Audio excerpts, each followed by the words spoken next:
할렐루야. 오늘은 계시록 12장 1절로 6절까지 말씀을 보도록 하겠습니다. 큰 이적, 또 다른 이적이 나타나죠. 이적, 그야말로 사인, 어떤 표징, 표적, 뭔가를 가리키는 거죠. 오늘 어떤 이야기가 있는지를 우리 함께 살펴볼 텐데요. 먼저 보시면 해를 옷 입은 한 여자가 등장을 해요.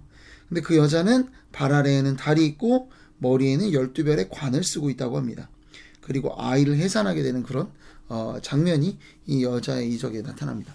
자, 그런데 우리가 요 해와 또 달과 12별이 등장을 하는 구약의 어떤 우리가 사건을 좀 주목해 볼 필요가 있습니다. 언제 등장하냐? 바로 해와 달과 11별이 요셉에게 절을 하는 꿈을 우리는 기억할 수 있습니다. 언젠가요? 요셉의 꿈이죠. 예. 자, 그런데 이 요셉이 11별이긴 하지만 요셉도 형제들과 마찬가지로 우리가 별로 충분히 생각해 볼 수 있지 않겠습니까? 그러면 결국 해와 달과 별이 12별이 등장하는 장면인 거예요. 그 장면이.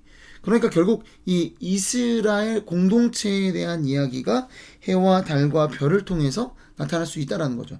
자, 그러니까 이 여인은 누구다? 이스라엘 공동체다라고 이야기할 수 있겠다라는 거예요. 자, 그런데 단순히 그럼 구약의 이스라엘일까? 그렇게만은 보기는 쉽지 않습니다. 6절까지 우리가 보게 되겠지만 결국 이 여인은 단순히 구약의 이스라엘뿐만 아니라 신약의 이스라엘은 교회까지도 포함하는, 그러니까 신구약을 아우르는 하나님의 백성 공동체가 바로 오늘 말씀에 등장하는 이 여인이다라고 우리는 이해할 수 있을 것 같습니다. 여러분, 그리고 이 여인이 그러니까 하나님의 백성 공동체가 해산하게 됩니다. 아이를 배웠어요. 누구를 이야기할까요? 그렇죠. 그리스도를 이야기하는 겁니다. 그리스도이신 예수님을 상징할 겁니다. 자, 그런데 이때 또 다른 이적이 나타나죠. 이번에는 누가 등장합니까? 한 큰 붉은 용이 등장을 합니다. 자, 붉은 용, 누구를 이야기하는 걸까요? 용이 등장한다면 우리는 쉽게 생각할 수 있죠.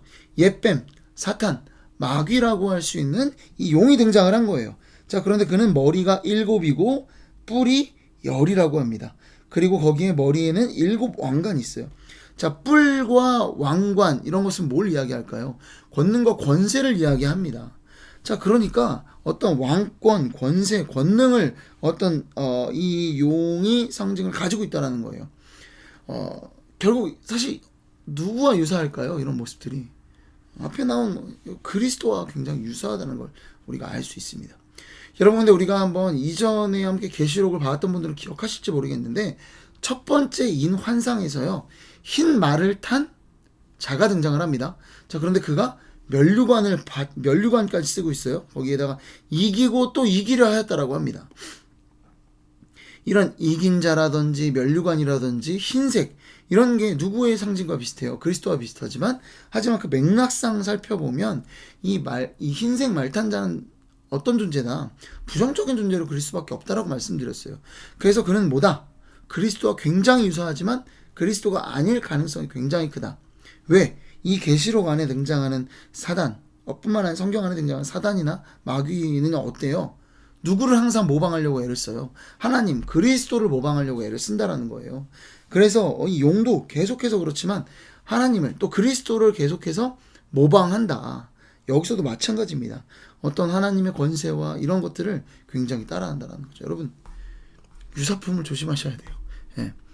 여러분, 근데 결국 유사하지만 어때요? 유사하지만 여러분, 다르다라는 거예요. 유사하지만 4절 말씀에 보면 어떻게 돼요? 그 꼬리가 하늘의 별 3분의 1을 끌어다가 땅에 던집니다. 이 계시록 앞부분에 보면 7별이 등장을 하죠. 하나님의 말씀을 전하는 사자, 어떤 천사라고도 할 수 있고 말씀을 어떤 전달하는 전달자일 수 있는데, 그것이 바로 7별로 등장을 합니다. 각 교회에 그 말씀을 전달하는. 자, 그러니까 이 별은 뭐로 이야기할 수 있냐? 하나님의 백성으로 우리가 이해할 수 있어요. 하나님 교회를 대표하는 존재이기 때문에. 자, 그럼 그 교회를 대표하는 별 3분의 1을 땅에 던졌다. 이건 뭘 이야기하냐? 교회를 박해하는 자다라는 거예요. 유사하지만, 그리스도와 유사하지만 어떻다? 교회를 박해하는 자다. 뿐만 아니라 해산하려는 여자 앞에서 그가 해산하면 그 아이를 삼키고자 한다. 여러분, 결국 이 유사품인 이 그리스도와 유사한 존재인 붉은 용은 어때요? 하나님의 교회를 박해하고 뿐만 아니라 그리스도를 박해하는, 대적하는 존재입니다. 적그리스도라는 거예요. 이런 어떤 이 용의 모습을 우리가 기억해야 합니다. 여러분 유사하지만 결국은 다르다는 거예요. 그 존재 목적 자체가 어떻게 있어요? 교회를 박해하고 그리스도를 대적하기 위해 존재하는 존재가 그리스도와는 유사하지만 그것이 바로 뭐다? 바로 오늘 말씀에 등장하는 이 붉은 용이다. 우리의 어떤 대적이다라는 것을 우리가 잊지 않으셨으면 좋겠습니다. 자, 그리고 우리 5절 말씀 제가 볼게요. 여자가 아들을 낳으니 이는 장차 철장으로 만국을 다스릴 남자라. 그 아이를 하나님 앞과 그 보좌 앞으로 올려가더라. 자, 여자가 아들을 낳았습니다. 그는 장차 철장으로 만국을 다스린다라고 합니다. 철장이 뭐예요? 지팡이라고 말씀을 드렸어요. 지팡이. 철지팡이. 그러니까 지팡이는 뭐예요? 이 목자가 양들을 인도하고 또 일이나 뭐 이런 것들이 오면은 또 보호해주고 그 일인 학대를 처단하고 뭐 이런 어떤 용도로 쓰이지 않습니까? 이끌어가고 또 양들 제대로 갈 수 있도록 툭툭툭 치고 이런 어떤 그 목자로서의 이미지가 등장을 해요. 그러니까 이는 누구를 이야기해요? 다시 한번 말씀드리지만 예수 그리스도를 이야기하는 겁니다. 만국을 다스리는 분, 우리의 진정한 목자이신 바로 예수 그리스도에서 이야기를 하고 있습니다. 자, 그런데 그 아이를 하나님 앞과 그 보좌 앞으로 올려가더라. 이거 뭘 이야기하는 것 같으세요? 승천이죠. 여러분, 그러니까요, 이 5절 말씀은 뭐냐면 그야말로 이 예수님께서 탄생하시고 십자가 위에서 죽으시고 부활하시고 승천하기까지의 그 일련의 사건들을 한 절에 압축해서 압축적으로 보여주고 있는 것이 5절 말씀이다 라고 생각을 하면 됩니다. 그러니까 이 2절은 결국 뭘 이야기하는 거예요? 예수 그리스도의 사역에 대해서, 또 교회의 모습에 대해서, 또 교회와 그리스도를 대적하는 대적의 존재인 이 붉은 용에 대해서 이야기를 하고 있는 겁니다. 자, 그런데 이야기가 여기서 끝나지 않습니다. 우리가 지금까지 성경에서 복음서에서 봤던 건 뭐예요? 주님이 승천하기까지 이야기인데, 근데 뭐가 있습니까? 6절. 그 여자가 광야로 도망하며 거기서 1260일 동안 그를 양육하기 위하여 하나님께서 예비하신 곳이 있더라. 아멘. 제가 이 여자가 단순히 구약의 이스라엘로만 볼 수 없다라고 한 이유가 뭘까요? 그 위에 보면 신약의 이 여자의 역할들이 등장을 합니다. 자, 그러니까 예수님께서 부활하신 이후에 여자가 어떻게 돼요? 어디로 가요? 광야로 도망을 합니다.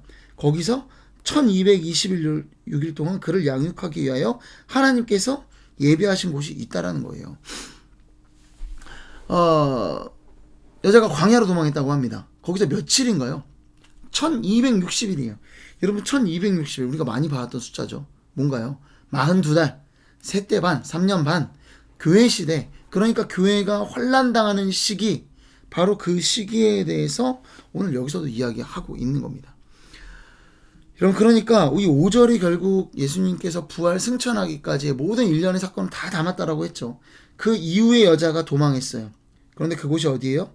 이 광야로 도망을 했는데 거기가 양육하기 위한 곳이 있는데 1260일, 그러니까 예수님이 부활하신 이후에 어때요? 교회 시대가 시작을 하죠. 마지막 때까지 이 시기가 뭐예요? 최후 또 정말 완성이 되기까지 이 시기를 우리가 교회 시대라고 하지 않습니까? 정확히 그때를 이야기하는 겁니다. 자, 그런데 어디를 갔어요? 간 곳이 광야입니다. 여러분, 이 광야의 이미지도 너무 적절하죠. 왜 그런가요? 광야가 어떤 곳인가요? 하나님께서 이스라엘 백성을 구원하시고 애굽으로부터 구원하시고 약속의 땅인 가나안으로 가기 전까지의 공간이 어디예요? 광야죠. 그래서 우리가 이미와 아직의 공간이 광야다라고 하는데, 여러분, 그러니까 교회 시대가 곧 광야 시대인 거예요. 하나님께서 당신의 백성을 구원하셨잖아요. 예수 그리스도의 십자가 사건을 통해서, 또 유월절을 통해서 당신의 백성을 구원하셨습니다. 자, 그런데 약속의 땅, 최종적인 그곳에 가기 전까지의 공간이 남아있는 거예요. 거기가 어디예요? 광야라는 거예요. 자, 그럼 이 광야라는 곳은 어떤 장소인가? 우리는 이 교회 시대가 어떤 곳으로 지금까지 봐왔습니까? 계시록 안에서 환난당하는 시기다. 그러니까 대적에 의해, 용에 의해서 고통당하는 시기가 언제다? 교회 시대라는 것을 우리가 계속해서 봐왔습니다. 고통스러워요. 굉장히 우리가 이 용에 의해서, 대적에 의해서 정말 많은 핍박과 환난과 결핍의 어떤 그런 시기를 겪는 곳이 이 광야입니다. 이스라엘 백성도 실제로 그랬죠. 어떤 대적의 공격이 있었어요. 아말렉의 공격이 있었고, 먹을 것들이 부족했고, 계속해서 어려움과 그들 스스로의 불평들이 나타났던 곳이 바로 이 광야의 시기였습니다. 자, 그런데 광야의 시기가 또 어떤 시기였는가? 오늘 말씀해 보면 어떻게 이야기합니까?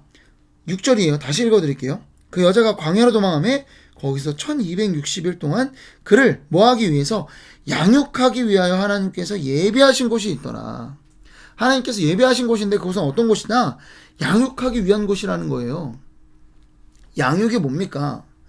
양육이 뭐예요? 뭐 자녀를 양육해야 하신 분들은 아시겠지만 결국 이 자녀를 양육한다는 건 뭐예요? 그 아이를 보호하고 그리고 먹이고 기르는 거예요. 자라나게 하는 거예요.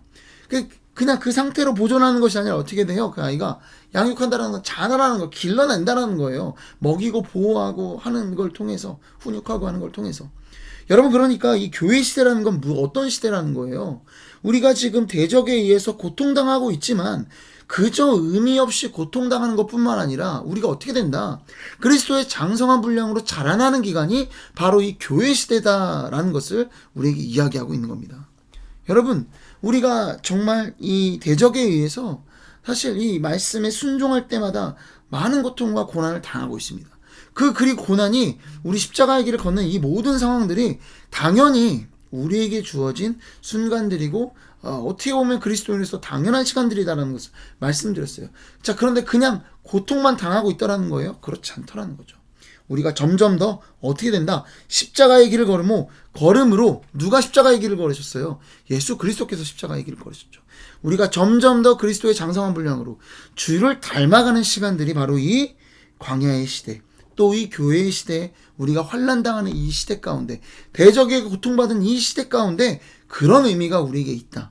이것은 또한 뭐예요? 하나님이 예비하신 것이다. 여러분, 우리가 자녀를 양육해보면 압니다. 이 자녀에게 좋은 것 주기 원해요. 이 자녀가 다치지 않기를 바래요. 이 자녀에게 좋은 음식을 먹이고요. 그리고 하지만 또 어떤 일들이 있어요? 그 자녀가 올바르지 않은 길을 가려고 한다면 혼내기도 합니다. 훈육하기도 해요. 이런 걸 통해서 그 자녀가 자라나는 것들을 보게 됩니다. 여러분, 이 기간이 어떤 기간이라는 거예요? 우리가 이 땅에서 이 교회 시대 가운데 우리가 이 대적에게 고통받는 것처럼만 보이는 이 시기가 바로 우리가 그렇게 자녀가 양육되어지는 것처럼 우리가 자라나고 장성한 분량으로 그렇게 나아가는 기간이다라는 것을 우리가 잊지 않으셨으면 좋겠습니다. 여러분, 그렇습니다. 우리는 양육되어져 가고 있습니다. 그저 의미 없이 고통당하는 것이 아니다. 무엇이다? 우리는 지금 이 순간도 주님의 보호 아래, 주님의 인도하심 아래, 주님의 예비하심 아래 우리는 지금도 양육되고 있다, 자라나고 있다, 길러짐 받고 있다 라는 이 사실 잊지 않고 오늘 하루도 기쁨으로, 감사함으로 이 양육의 시간을 기쁨으로 살아가는, 감사로 살아가는, 하나님께 경배하며 살아가는 저와 여러분 되기를 소망합니다. 기도하겠습니다.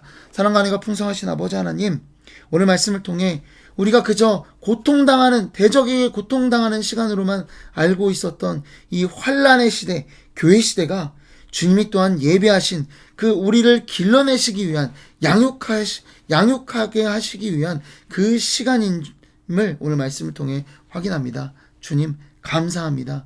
우리를 길러주시고 더욱더 주님의 십자가를 닮아가는, 주님의 길을 쫓아가는, 주님을 그렇게 더욱더 사모하고 열정적으로 따라가는 그런 시간들이 될 수 있도록 주님 우리를 성장시켜 주시옵소서.